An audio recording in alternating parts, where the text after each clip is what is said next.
Boa noite a todos. É sempre uma alegria, uma honra e também uma grande responsabilidade estarmos aqui para estudarmos o Evangelho, ajudados pelas obras de Kardec. Vamos dar início à reunião desta noite com a leitura do Evangelho segundo o Espiritismo. Capítulo 3. Há muitas moradas na casa de meu Pai. Progressão dos mundos. O progresso é lei da natureza. A essa lei, todos os seres da criação, animados e inanimados, foram submetidos pela bondade de Deus, que quer que tudo se engrandeça e prospere. A própria destruição, que aos homens parece o termo final de todas as coisas, é apenas um meio de se chegar, pela transformação, a um estado mais perfeito, visto que tudo morre para renascer e nada sofre o aniquilamento. Ao mesmo tempo que todos os seres vivos progridem moralmente, progridem materialmente os mundos em que eles habitam.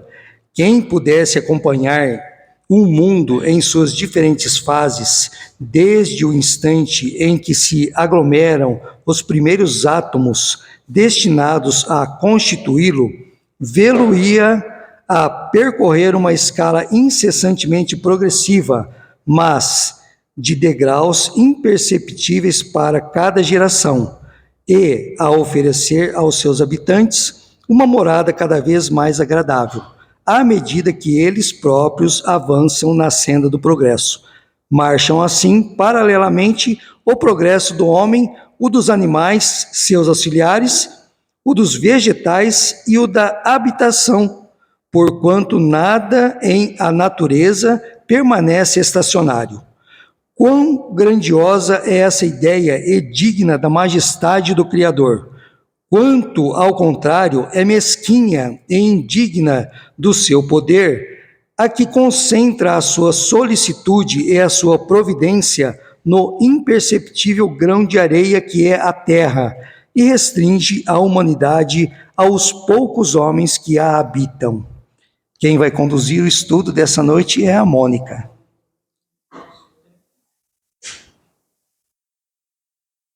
Vamos lá então, boa noite.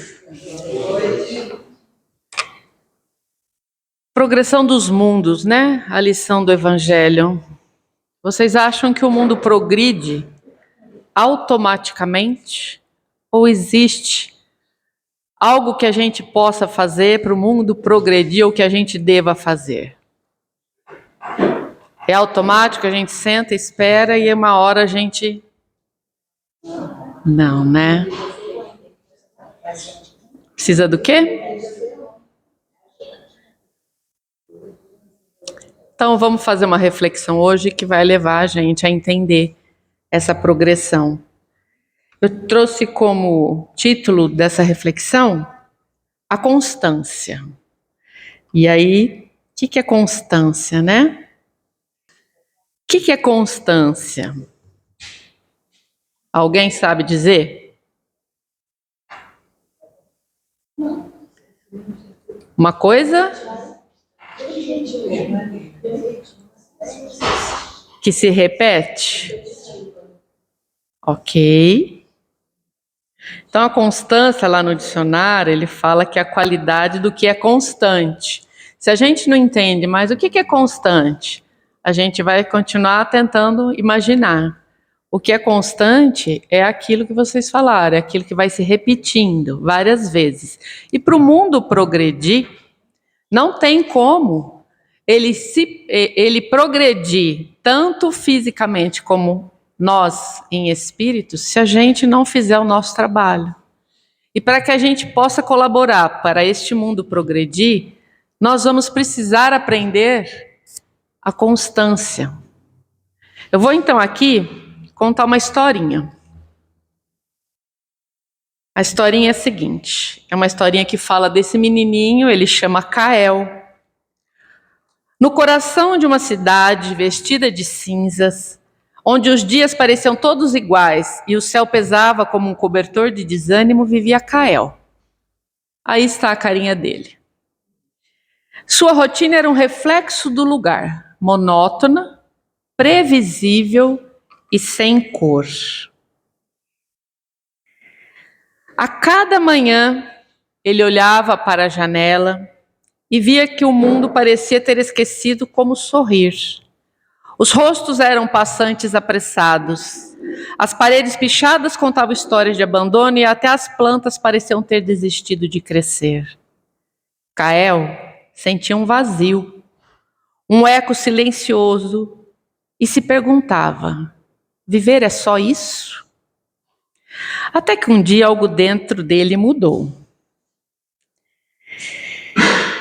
Não foi um trovão, não foi algo estrondoso, mas um sussurro, uma voz interna.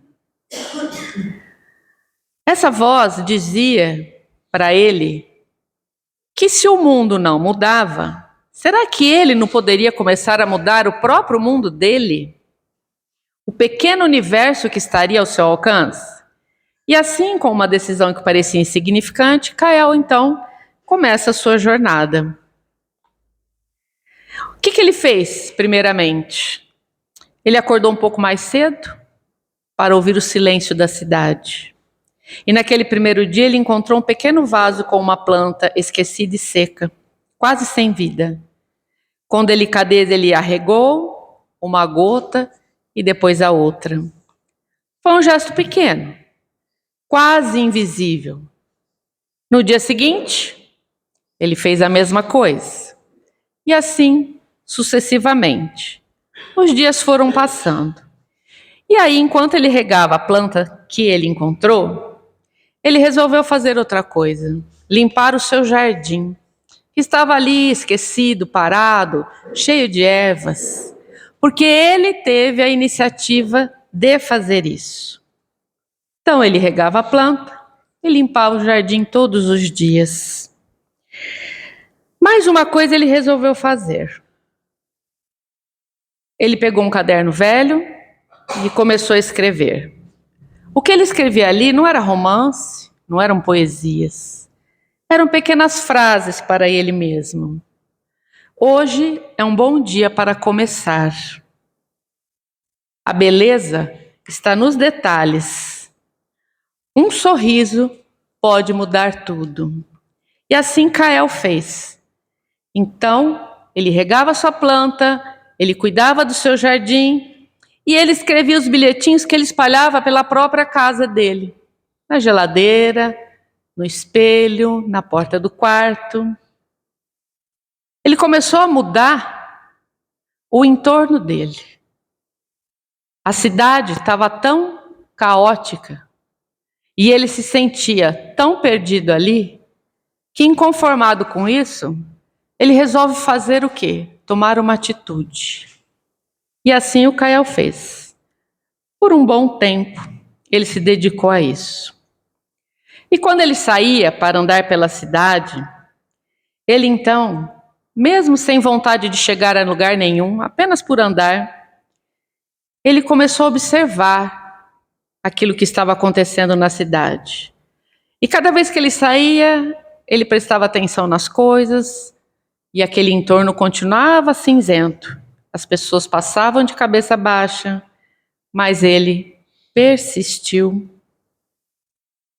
Foi então que ele continuou a cada manhã regar sua planta, à tarde cuidar do jardim, à noite escrever os bilhetes, com frases diversas, que isso era uma maneira dele conversar com ele mesmo, com o eu dele. No começo, nada parecia acontecer, mas ele continuou. Ele continuou caminhando pela cidade, buscando enxergar no seu entorno alguma modificação. Mas ele ficou desanimado. Que diferença faz uma gota de água num oceano de apatia? E quase desistiu.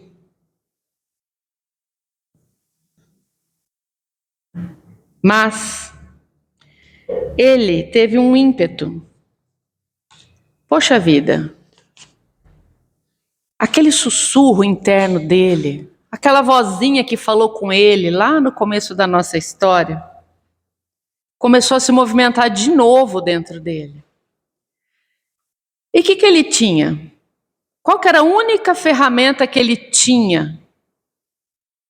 A sua constância em repetir todos os dias aquilo que ele acreditava que ia fazer o melhor para ele. Aí um dia a plantinha ganhou folhas novas, o seu jardim floresceu, e ele então começou a formar pequenas conexões quando ele saía. Ele começou a formar conexões com as pessoas ao seu redor. Cada vez que ele caminhava, ele todo dia dizia um bom dia, mesmo que ninguém respondesse para ele. Mas ele conseguiu perceber que aquela energia das ações dele no dia a dia, realizadas repetidamente, começaram a se expandir, igual uma pedra que é jogada na água e se formam as ondas que elas vão caminhando. Sendo assim, outros moradores, percebendo isso, começaram a se empolgar.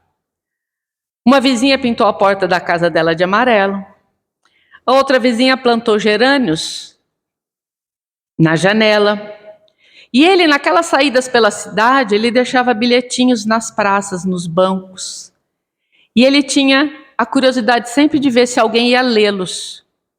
E ele passou um tempo, ele começou a perceber que as pessoas chegavam, pegavam o bilhetinho, algumas sorriam, outras ficavam pensativas.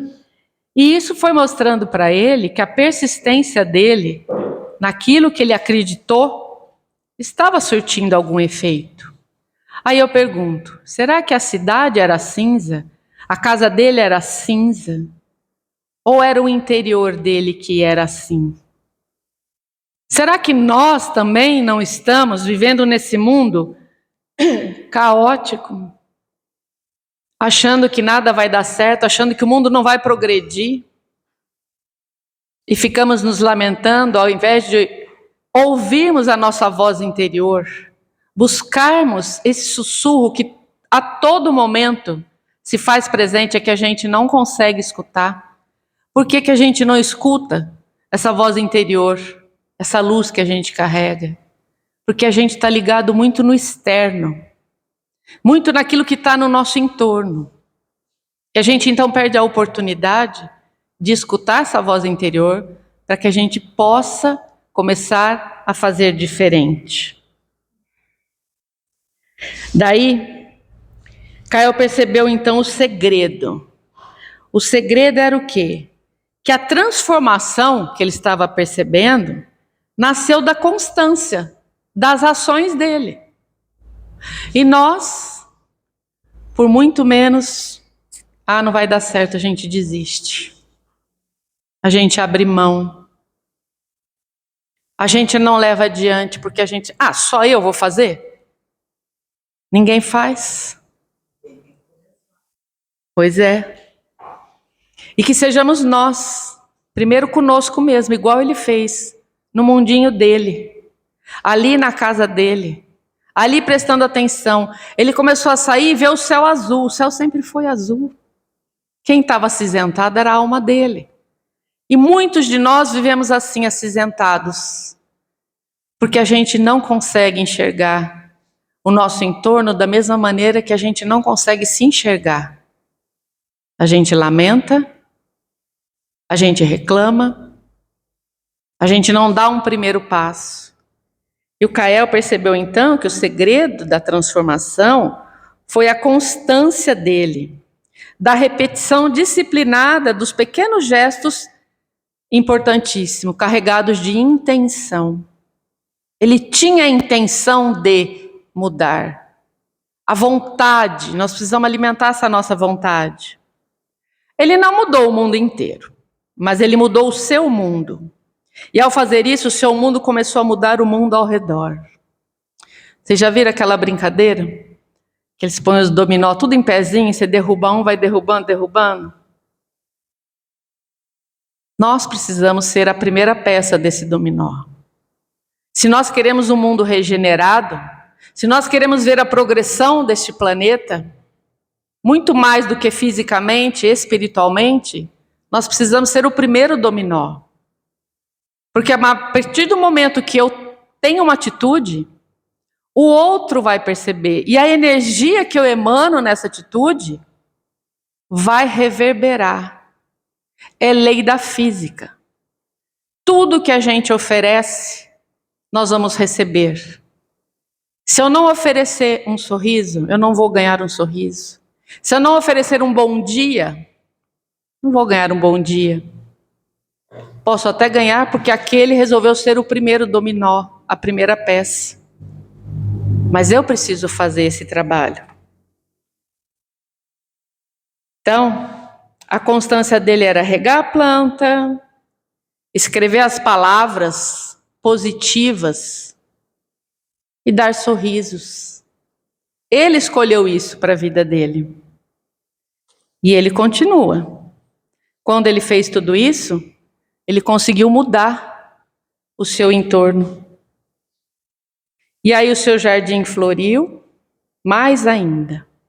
E qual foi a lição profunda que Gael aprendeu com todo esse trabalho que ele realizou de constância num hábito saudável e positivo? Que a grandeza, ela não nasce de gestos grandiosos. A grandeza não nasce de gestos grandiosos, mas da persistência silenciosa. Cada ato, por menor que pareça, é uma semente plantada no campo invisível do tempo. Olha que bonito isso.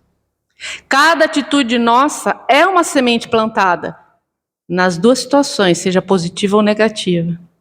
E com cuidado, com ritmo e com fé, essa semente vai germinar, vai crescer e vai florescer, transformando não apenas o nosso jardim, mas toda a paisagem da nossa vida. E aí eu deixo uma pergunta para vocês levarem para casa, para vocês, ao se deitarem, se perguntarem: qual é o pequeno passo que você pode dar hoje e de novo amanhã, para você começar a colorir o seu mundo? Qual seria esse passo? Eu acho que no mundo que a gente vive hoje, um pequeno, grande passo é parar de reclamar. Nós temos um hábito. E o hábito nasce de uma constância. Por que não fazer o contrário? Agradecer. Ter gratidão. Não importa a situação da vida. Difícil é. Muito mais fácil a gente reclamar, porque a gente já vem com um histórico de reclamadores. Nós somos reclamadores contumazes. Pela nossa própria história. Mas a gente se esquece de sermos gratos. E criar o hábito da gratidão vai mudar muita coisa para a gente. Muitas pessoas acham que a constância é a repetição daquilo igualmente, mas não é. A constância, ela é sim, tem altos e baixos, igual esses copos de baixo. O importante é realizar. Não importa se o copo está mais vazio naquele dia. Não importa se naquele dia eu tive tanto problema que eu fui lembrar de ser grato só na hora de deitar. E não no meu dia a dia. Grato por eu ter acordado, por eu conseguir abrir os olhos. Grato por eu ter saído da cama e ido trabalhar, quando muitas pessoas sequer fazem isso. Mas, se naquele dia, foi lá à noite, o copo está meio vaziozinho, isso é movimento de constância. Ah, mas não dá, eu não consigo, então é melhor eu não fazer. Lê do engano. A constância não vem daquilo repetidamente idêntico, porque nós não somos pessoas que estamos prontas, nós não somos crísticos. A gente poderia falar que aqueles copinhos de cima seria a constância de Jesus, mas nós não somos assim, ainda. O que nós precisamos fazer é trabalhar a constância. E lá no Evangelho, ele destaca a constância através do quê? Do esforço contínuo na nossa reforma íntima e na prática da caridade. Era o que Cael estava fazendo na história. Ele estava se reformando intimamente. Ele buscou sair daquele mundo cinza que ele parou de acreditar. Não pode ser assim, não é possível. E se permitiu ouvir interiormente, para que aí ele pudesse realizar uma ação. O Evangelho fala isso. Reforma íntima e prática da caridade. Coisas essenciais para a nossa evolução espiritual. A perseverança é enfatizada no Evangelho como superação das inclinações más e firmeza no trabalho do bem. Isso é perseverança. Quando a gente se pegar em alguma atitude, mesmo que não seja de ação física, mas de pensamento, por exemplo. Quando a gente pensar em lançar algo para alguém, que a gente pare, reflita, respira. Porque trabalhar as nossas más inclinações é um caminho para a gente realizar essa reforma. Transformando então as dificuldades em oportunidades de aprendizado e transformação moral. E aqui estão os principais textos e temas onde a gente acha, dentro do Evangelho, o assunto constância. No capítulo 17, Sede Perfeita, esse capítulo é maravilhoso. Ele é um choque de realidade, esse capítulo, mas ele é um resumo de tudo. Tudo, se a gente quer progredir, se a gente quer fazer parte de um mundo mais evoluído, está ali nesse capítulo. Tudo que a gente precisa aprender. Reconhece-se o verdadeiro espírita, é o título. O texto vai enfatizar que o verdadeiro espírita se reconhece pelo esforço que emprega. Olha que bonito. Não pelo que você fez. Era o que Cael estava fazendo na história. Ele estava se esforçando para ser melhor. Ele estava buscando, ele não foi atrás de fulano, ciclano, não, foi ele. Ele ouviu a voz interior dele e tomou uma atitude. Está lá no Evangelho. O verdadeiro espírita se reconhece pelos esforços que emprega para domar suas más inclinações. Isso implica o quê? É fácil, eu vou acordar amanhã e vou decidir, não, hoje eu não vou pensar mal de ninguém, eu vou sair do estado depressivo, eu vou tirar minha ansiedade. Não é assim. É na constância, na luta contra nós mesmos, o nosso orgulho, a nossa vaidade, o nosso egoísmo. Nós vamos então, pouco a pouco, diluindo tudo isso e nos tornando pessoas melhores. Lá no item O Homem de Bem, no capítulo 17 também, ele descreve a constância na prática da caridade. A fé no futuro, a paciência, a resignação diante das provas. Com um detalhe, mantendo bom ânimo inabalável. Como é difícil. Como é difícil manter o bom ânimo inabalável nas dificuldades da vida. Mas não é impossível.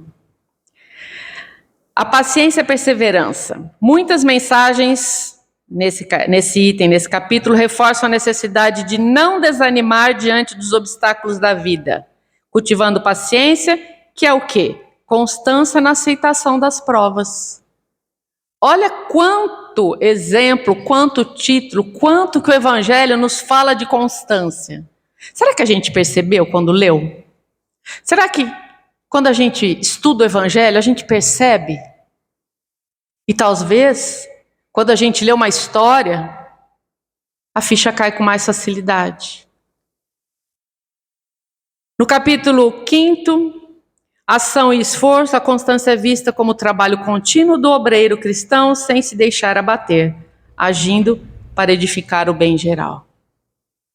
Estudar o Evangelho é se fortalecer para a constância que nós precisamos realizar em nós mesmos, nas nossas ações, nos nossos esforços, mas nunca deixar de tentar entender que eu preciso querer. Cael quis mudar. Cael viu que ele poderia fazer alguma coisa nele, não no entorno, mas é automático. E aquilo que é saudável reverbera com muita intensidade. A gente tem o péssimo hábito de pensar que as coisas ruins correm mais rápido. Ah, estou preocupada com não sei quem. Ah, bem, mas notícia ruim chega rápido. Notícia boa chega também. Porque a gente precisa estar aberto a receber isso. Então, que nós possamos ser aquela constância. Mas eu volto na pergunta para deixar a pulga atrás da orelha de vocês. O que eu posso dar hoje? Que passo eu posso fazer hoje? O mesmo passo amanhã para o meu mundo ficar mais colorido. Isso aí vocês precisam levar de lição de casa. Vocês não, nós, né? Porque eu estou no bolo junto com vocês. E é isso. Que a gente use essa reflexão para que a gente possa mudar. Opa, estou usando o lugar errado. Mudar a nossa maneira de viver essa vida. E a gente se foca tanto no de fora, tanto no externo, ouvindo tanta coisa, que a gente perde o tempo de olhar para dentro da gente. E o que Cristo fez durante toda a existência dele? Mostrar para a gente que está tudo em nós. Que nós precisamos, às vezes, só aprender a descobrir isso. E quando ele fala, vós sois deuses, quando ele diz que temos a centelha divina, porque se a gente acredita que Deus nos criou, algo dele existe em nós. Quem cria alguma coisa imprime algo de si mesmo. Sendo assim, onde eu estou? Cadê a minha essência? Espero que vocês reflitam sobre isso, para que todos nós sejamos a primeira pedra do dominó, para que essa avalanche de positividade no mundo como a gente está vivendo hoje possa reverberar não só dentro de casa, na vizinhança, mas no planeta como um todo, que está precisando muito de boas energias. Obrigada. Vamos então passar para a nossa segunda parte. Vamos então fechar os nossos olhos, refletirmos um pouco sobre aquilo que nós escutamos aqui esta noite. Vamos olhar para dentro de nós, conversar conosco mesmo e nos determinarmos a dar passos constantes nessa nossa jornada para que este mundo, fadado ao progresso, possamos ser partícipes nisso. E nós agradecemos a Deus esta oportunidade, pois se estamos aqui, neste momento, nesta noite, tem um propósito. O propósito de crescermos. O propósito de desenvolvermos o nosso melhor. Em nome de Deus, nós agradecemos não só a equipe espiritual que nos acolhe, que desde que adentramos a casa, já auscultou a nossa alma, já se preparou para trazer os fluidos medicamentosos para todos nós. E a melhor forma para isso, para demonstrarmos a nossa gratidão, é dizendo: Pai nosso que estais nos céus, santificado seja o vosso nome. Venha a nós o vosso reino e seja feita a vossa vontade, assim na terra como no céu. O pão nosso de cada dia nos dai hoje. Perdoai as nossas ofensas, assim como nós perdoamos a quem nos tem ofendido. E não deixeis cairmos em tentações. Livra-nos de todo mal, pois teu é o reino, é o poder e a glória para todo sempre. Que assim seja. As pessoas que estão agendadas para a sala ao lado, por favor, se dirijam. Os demais permaneçam no salão para receberem o passe neste momento. E para finalizarmos essa parte do trabalho e nos lembrarmos de acessar aquilo que somos, Oremos dizendo: Senhor, fazei-nos instrumentos da sua paz. Onde houver ódio, que eu leve o amor. Onde houver ofensa, que eu leve o perdão. E onde houver discórdia, que eu leve a união. Onde houver dúvidas, que eu leve a fé. Onde houver erro, que eu leve a verdade. Onde houver desespero, que eu leve a esperança. Onde houver tristezas, que eu leve a alegria. Onde houver trevas, que eu seja a luz. Mestre, fazei que eu procure mais consolar que ser consolado, compreender que ser compreendido e amar que ser amado. Pois é dando que se recebe, é perdoando que se é perdoado, e morrendo, viveremos para a vida eterna. Que assim seja.